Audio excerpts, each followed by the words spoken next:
100 साल की सास। अरे मम्मी जी, थोड़ा उम्र के हिसाब से काम किया करो। कहीं कुछ हो गया तो लोग बोलेंगे बहू ने बूढ़ी सास का ध्यान नहीं रखा।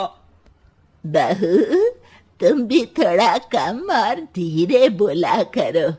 कहीं चिल्लाते हुए कभी कुछ हो गया तो वही लोग बोलेंगे 100 साल की सास भली चंगी बैठी है और बहू बेचारी चलती बनी। वैसे मम्मी जी, दादी बिल्कुल ठीक बोल रही हैं। हैं? क्या ठीक बोल रही है? वो जो कुछ भी बोले वो सास है, पर तुम क्यों बोल रही हो? बहू होकर सास से जुबान लड़ाओगी क्या? ऐसा बोलते हुए निर्मला को धसका उठ जाता है। कहा था ना, मत चिल्ला मत चिल्ला। तुझे बिना सास और बहू से जुबान लड़ाए बिना शांति नहीं मिलती। अरे माँ, दादी की बात सुन लिया करो, तुम्हारे भले के लिए बोलती है ना। अरे कोई भला नहीं, इन्हें बस मुझे परेशान और शो ऑफ करने का शौक है। हाँ। चल झूठी। इस परिवार में 3 पीढ़ी की औरतें रहती है, जिनका हर समय कोई ना कोई अलग ड्रामा चलता ही रहता है, जिससे और किसी का पता नहीं, लेकिन सूरज बहुत परेशान रहता है। माँ, पियाली और दादी, आप तीनों के पास एक दूसरे को सास बहू वाले ताने देने के अलावा कुछ काम हो या नहीं, पर मेरे पास जरूर है। इसीलिए पियाली, जरा लंच ले आओ, मुझे ऑफिस भी जाना होता है। इस पर पियाली सूरज को लंच देती है और वो ऑफिस चला जाता है, जिसके बाद तीनों एक बार फिर अपनी बातों या कह लो कि नोक-झोंक में लग जाती हैं। इसी में दिन बीत जाता है। रात को सूरज के साथ उसके दोस्त भी खाने पर आते हैं। पियाली, मेरे कुछ दोस्त आए हैं। सॉरी, अचानक प्लान बना तो बता नहीं पाया। तुम जल्दी से डिनर बना दो ना। अरे वाह रे आलसी माँ की आलसी बेटी, पहले बिना बताए दोस्तों को घर ले आओ, फिर बोलो जल्दी से डिनर बना दो। इतनी जल्दी है तो खुद बना लो। अरे माता, सब बाद में दिखा देना, अभी खाना बना दो ना प्लीज। ऐसा बोल के सूरज दोस्तों के पास जाकर बैठ जाता है और पियाली डिनर की टेंशन में अपनी सास के पास पहुंच जाती है, जो अपने कमरे में आराम कर रही होती है। मम्मी, सूरज अचानक दोस्तों को घर ले आए हैं, क्या करूं अब?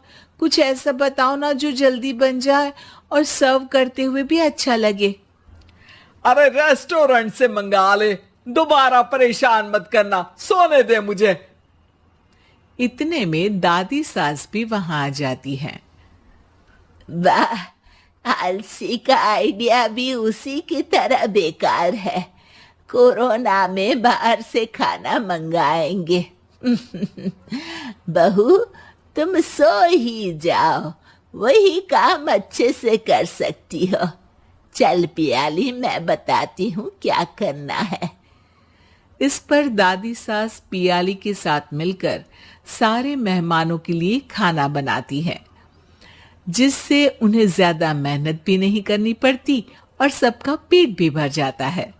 दादी के इस आइडिया से पियाली और सूरज बहुत इम्प्रेस हो जाते हैं। दादी, क्या यही खाना आपकी इस उम्र में इतना एक्टिव रहने और एंडलेस लाइफ का राज है? वैसे दादी ने आज तक राज किसी को बताया नहीं। इन्होंने ससुर जी तक को नहीं बताया, तभी तो वो ऊपर पहुंच गए और ये अभी तक यही है। तेरी सास मेरे ऊपर पहुंचने का ही इंतजार कर रही है, पर इस आलसी का ये सपना पूरा नहीं होने वाला। क्यों जी, अमर होने का वरदान लेकर आई हो क्या? अमर का पता नहीं, पर लगता है तुझसे लंबा जरूर जी लूंगी। इससे पहले कि दोनों सास बहू में कोई बहस शुरू होती, पियाली बीच में बोल पड़ती है। ठीक है, आप दोनों लड़ क्यों रही हैं? हम तो चाहते हैं कि आप दोनों हमारे साथ हमेशा रहें। पियाली की बातों पर दोनों शांत हो जाते हैं और उनकी लाइफ पहले जैसे चलने लगती है, जहां दादी सुबह जल्दी उठकर कुछ न कुछ काम करते हुए पूरा दिन बिताती है, तो वहीं निर्मला और पियाली लेट उठने से लेकर धीरे धीरे आलस में काम करना और जब मर्जी सो जाने से अपना दिन बिताती हैं। एक दिन निर्मला की सहेली उनके घर आती है। अरे क्यों रे निर्मला, कैसे चल रही है जिंदगी? सब बढ़िया, बस ये बुढ़िया ऊपर जाए तो ज्यादा अच्छा होगा। अरे ऐसा क्यों बोलती हो? तुम्हें तो उनसे सीखना चाहिए, वो बहुत फुर्तीली हैं। मैं उन्हें रोज मॉर्निंग वॉक करते हुए देखती हूँ, और वहीं तुम और तुम्हारी बहू है जिन्होंने शायद सुबह का सूरज आज तक देखा ही नहीं होगा।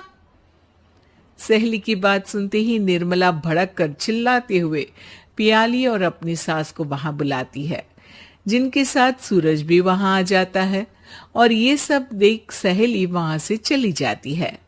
अरे सासू माँ, आपको हमसे क्या दिक्कत है? अब तो मेरी सहेलियां भी आपकी वजह से मुझे ताने देने लगी है। मम्मी जी, कुछ तो लोग कहेंगे, लोगों का काम है कहना, आप इग्नोर करो ना। अच्छा, वैसे महारानी, वो तुम्हें भी वही सब बोल रही थी? है? मैंने क्या किया? अरे किलस क्यों रही हो? अब तो समझो और अपना लाइफस्टाइल सुधारो। ओ मोरी मैया, अब हमारा लाइफस्टाइल भी खराब हो गया क्या? आपका तो हाई फाई है ना, बस उतना ही ठीक है। तुम लोग हमेशा पूछते हो ना कि मेरी इस उम्र और अभी भी इतने एक्टिव रहने का राज क्या है, तो वो ये लाइफ स्टाइल ही है, जिसे हाई फाई नहीं पर सिंपल कहते हैं। दादी, अब कहना क्या चाहती हो? यही कि मैंने अपनी जिंदगी में बहुत किताबें पढ़ी हैं, जिनमें एक किताब से मुझे ये समझ में आया कि हम कितने गलत तरीके से जिंदगी जीते हैं। उसी के बाद मैंने एक अच्छे जीवन के लिए इकिगाई रूल अपनाया, जिसका मकसद तो सिर्फ अच्छा जीवन जीना था। इतना लंबा कैसे जी गई, मुझे खुद अचंभा होता है। ओह, तो मतलब आप मुझे परेशान नहीं करती थी? वो तो आप करती हैं। वैसे ये इकिगाई क्या है? थोड़ी रिसर्च खुद भी कर लो आलसियों, सब मैं ही बता दूं क्या?